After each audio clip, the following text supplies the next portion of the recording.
channel. Sesuai dengan judulnya, di sini aku mau ngebahas tentang jurusan kebidanan. Maafin juga kalau ada suara berisik karena emang lagi hujan guys di sini. Oke, lanjut aja. Jadi sewaktu aku SMA, mama ini udah nyuruh aku untuk masuk jurusan keperawatan.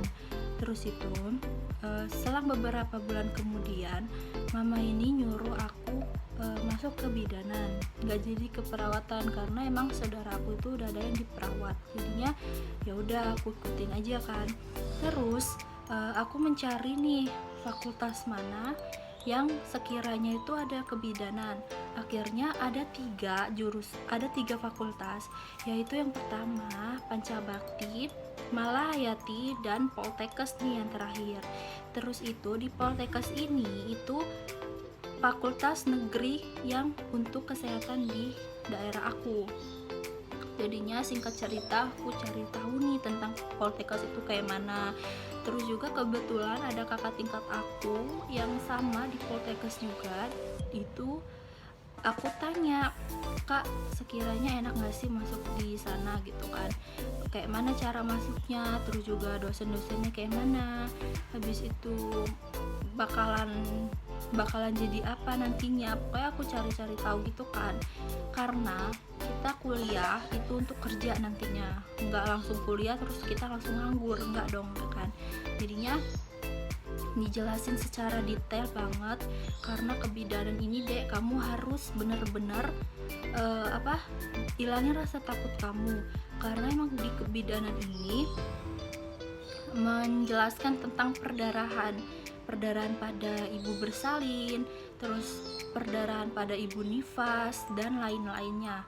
Terus ya udah akhirnya aku dengan tekad aku ya udah aku nggak bakalan takut sama yang namanya darah kan. Darah terus kematian itu benar-benar harus teliti katanya gitulah ya. Akhirnya ya udah aku mencoba untuk masuk Poltekkes, didaftarin mamaku kebetulan. Terus juga ya aku ngurusin berkas-berkasnya gitu, mama yang daftarin. Setelah itu tibalah aku masuk asrama nih. Nah di asrama ini katanya nggak dibolehin bawa HP. Nah akhirnya ada secara rapat keluarga atau orang tua itu rapat dengan kajur atau yang pemimpin di Poltekkes ini gitu kan. Akhirnya ya udah dibolehin nih bawa HP asal jam 9 malam itu udah dikumpulin sama ibu asramanya guys. Jadi ya udah nggak apa-apa gitu, yang penting gue udah beliin bawa HP gitu kan. Nah akhirnya singkat cerita lagi, aku itu udah mulai masuk asrama. Nah di kamar aku ini jumlahnya 12 orang dong di satu kamar. Nih aku bakal tunjukin foto 12 orangnya itu di sini ya, kalian bisa lihat di sini. Nah itu bener-bener kamarnya itu seluas apa ya, nggak luas banget sih, kayak luas kamar aku gini gitu kan, tapi kasurnya ada 6, yaitu di atas bawah ya gitu. Nah udah di atas bawah gitu, aku kasurnya di atas gitu. Nah udah bener-bener ya guys, yang gak enaknya itu masuk asrama itu bener-bener harus mengimage waktu. Nah biasanya aku kalau hari Senin itu apel di kampus itu kan jam 7, sedangkan sebelum jam 7 itu aku udah apel di asrama dong. Nah jadi setengah 7 apel di asrama. Terus di asrama itu juga ada piket. Habis itu makannya tuh harus subuh banget, belum ngantri mandi, belum kalau mau nyuci baju kayak mana ya kan. Akhirnya aku bener-bener mengimage waktu aku sendiri dong. Nah aku tuh mandi ya ngacak sih ya, mandinya sesuai dengan urutan bangun, sedangkan aku 12 orang kan. Nah aku ngacak mandinya, misalkan aku mandi bangunnya itu habis ini gitu, berarti aku mandinya habis yang teman aku itu gitu. Nah udah selesai aku mandi langsung aku piketnya itu juga subuh, pokoknya setengah 6 itu udah siap untuk apel, nanti dihidupin loncengnya gitu loh. Nah akhirnya ya udah habis apel baru aku ke kampus. Pulang dari kampus itu kan pasti panas banget kan, pasti gerah banget, aku pengen mandi. Nah mandinya itu nggak bisa asal-asalan kayak kita mandi di rumah gitu, jadi mandinya juga harus sesuai dengan urutan. Ya udah, akhirnya udah urutan, dan mau ngejemur baju dan segala macamnya itu mesti harus cepet-cepetan juga loh, karena emang tuh rame kan. Sedangkan kami tuh di asrama itu ada 100 orang ditambah 2 ibu asrama, 1 ibu asrama di tempat aku, sedangkan di asrama satunya itu ada 2 ibu asrama. Pokoknya asramanya tuh ada 2, yaitu Seminung sama Induk gitu. Dan kebetulan aku di Induknya. Terus udah gitu jalan seiring jalannya waktu. Nah udah di semester kedua, tepat aku masih di tingkat 1 sih ya, masih di asrama itu. Aku udah mulai nakalnya itu bawa baju pendek yang segini itu loh. Sedangkan kalau di asrama itu nggak boleh pakai baju pendek kan, harus serba panjang, terus bajunya itu harus selutut gitu loh, disebutnya itu baju kurung ya kalau nggak salah. Terus roknya itu harus bentuk A, anjay nggak sih, roknya itu A, pokoknya gue feminin banget dah gitu kan. Ya demi ini sih, demi masa depan akan gue rela gitu, merubah apa sih pola hidup dan pola pikir gue gitu.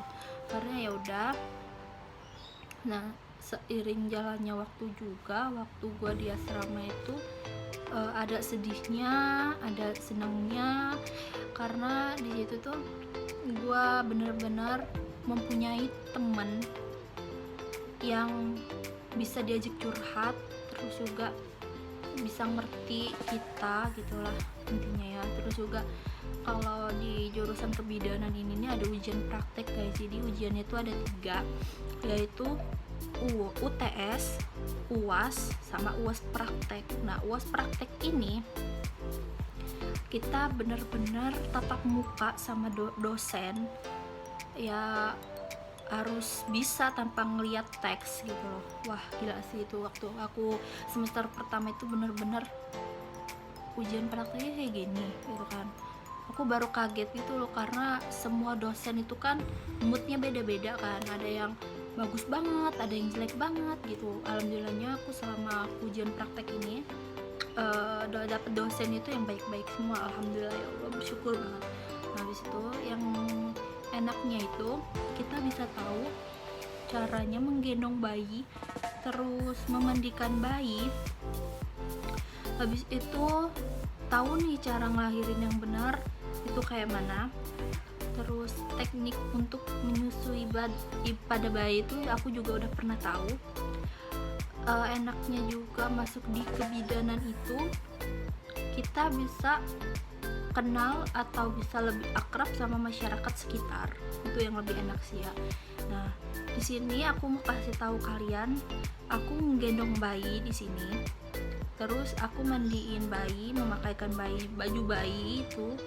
Nanti aku kasih gambarannya di sini ya. Nah itulah sekira-kiranya aku. Nah yang nggak enaknya itu ya gitu, pas waktu di asrama itu kan banyak banget peraturan ya, beda banget sama yang di rumah, tapi lebih enak sih, lebih ketat. Jadi kita tuh tahu gitu loh disiplinnya di asrama tuh kayak gitu.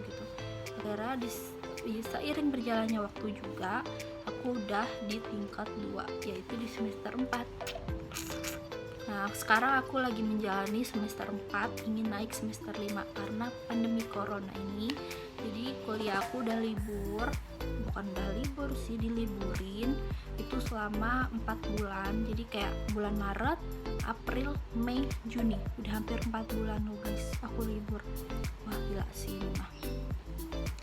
Waktu di pertengahan Maret, tepatnya tanggal 8 Maret itu aku dinas di Jakarta. Nah enaknya itu di masuk kebidanan itu dinasnya tuh enggak di sekitaran kampus gitu kan. Kalau di nama aku tuh kan metro, jadi nggak sekitaran metro itu aja loh, jadi bisa ke provinsi gitu. Nah, jadi kebetulan aku dapetnya di Jakarta kemarin di bulan Maret itu selama 2 minggu.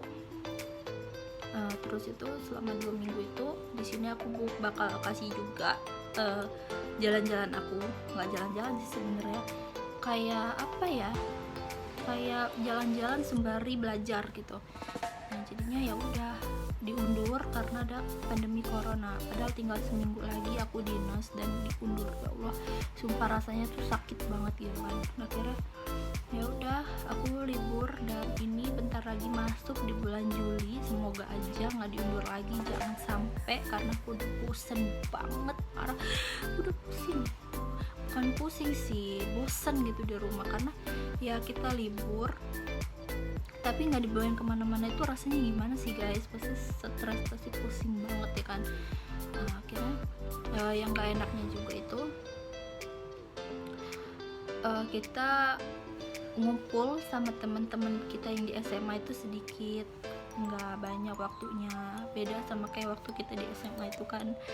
Nah bedanya itu, habis itu yang gak enaknya itu kita juga jarang ketemu sama orang tua, terus sama saudara-saudara, karena emang libur di kampus aku tuh sedikit banget, karena benar-benar ngejar target gitu. Jadi tahun depan itu alhamdulillah aku sudah, doain aja, lagi berjuang juga ini. Nah buat kalian yang masih mahasiswa baru yang mau masuk kebidanan, itu menurut aku kalian itu is the best banget. Kalian jangan pernah takut sama masuknya jurusan kebidanan ini. Kalian takut tuh karena pelajarannya susah, terus juga dosennya galak, habis itu banyak tugas, itu semua salah guys. Ya kalau masalah banyak tugas atau enggaknya, kalian kalau mau masuk jurusan hukum terus juga pertanian, perkebunan tuh lebih banyak tugasnya daripada kami gitu, daripada kita di kebidanan gitu. Jadi menurut aku kalian yang mau benar-benar masuk di kebidanan ini ya harus mempunyai tekad sama kepercayaan diri gitu. Karena kalau kita nggak ada tekad, terus juga percaya diri kita nggak ada, itu benar-benar bakalan ambiar nantinya gitu. Terus juga jangan berpikiran kalau kalau masuk kebidanan ini bakalan sulit jodoh, terus bakalan ketemu sama banyak darah, banyak ketemu ibu-ibu yang lahiran, pokoknya ya gitu-gitulah ya. Buang insecure kalian tentang kebidanan, itu buang, itu semua yang ngejalanin kita. Terus sebelum kalian juga masuk kebidanan ini benar-benar harus mempunyai tekad, yaitu tekad yang kuat gitu loh. Jadi kalau kita nggak ada niat sama tekad, itu semua nggak bakalan bisa kita jalanin guys, bakalan putus di tengah-tengah gitu. Aku saranin kalian punya niatan dulu ya, masuk jurusan kebidanan ini harus punya niat, baru kalian bisa masuk ke jurusan ini gitu. Akhirnya emang aku dulu tuh juga gitu guys, aku bukan takut darah, tapi karena niat aku belum ada, terus ya harus benar-benar siapin mental gitu kan, karena kita kan nggak tahu dosen kita tuh kayak mana moodnya kan, terus juga kita nggak tahu masalah yang akan kita hadapi nantinya tuh kayak mana. Itu benar-benar harus disiapin mental banget ya gitu. Buat kalian yang pengen masuk mahasiswa kebidanan yang baru nanti, kalian harus tetap semangat, kalian harus benar-benar mempunyai niat dan tekad yang kuat, karena kalau kalian berhenti di tengah perjalanan waktu kita mau kuliah, itu sayang juga, karena biaya masuk kebidanan itu nggak sedikit ya, dan juga nggak banyak. Makanya kalian harus tetap semangat. Aku juga gitu kok dulunya, waktu pengen pertama kali masuk asrama itu agak berat, tinggalin orang tua, dan biasanya kita berkumpul sama orang tua terus ya kan, tapi nggak apa-apa demi masa depan tuh. Yaudah segitu dulu karena durasinya juga udah banyak. Oke guys, sekian dulu cerita tentang jurusan kebidanan. Kalau kalian pengen lebih detail lagi, kalian follow aja IG aku di sini, karena aku lebih aktif di IG daripada di YouTube. Dan juga buat kalian calon para mahasiswa bidan atau calon para bidan, kalian harus tetap semangat. Apapun yang terjadi, itu semua demi masyarakat, apalagi ibu bersalin ya guys. Jadi udah segitu dulu aja. See you, bye bye guys, love you all.